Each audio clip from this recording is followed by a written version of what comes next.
DepEd Bataan nakapagtala ng mahigit 116,000 enrollees para naman sa school year 2025-2026. Detalye ng balita mula kay Danny Kumilang, RH37. Danny, good morning.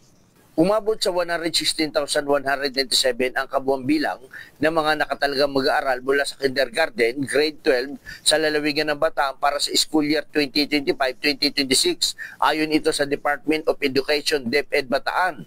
Ang bilang na ito na naitala nitong Hunyo 12 ay katumbas ng 71.86% ng kabuang enrollment noong nakarang taon na umabot sa 161,709.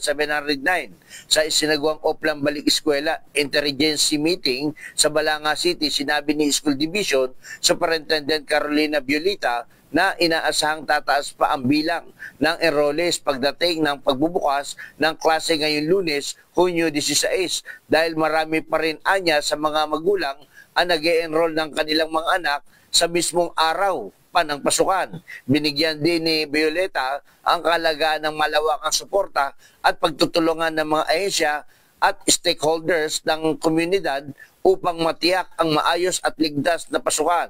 Samantala, nananawagan din si Assistant School Division Superintendent Armando Capili sa mga katuang na ahensya lalo na sa Philippine National Police na tumulong sa pamamahala ng crowd at trapiko sa unang isang linggo na klase. Danny Kumilang, RH37, DCRH, una sa Pilipinas, una sa Pilipino. Maraming salamat, Dan.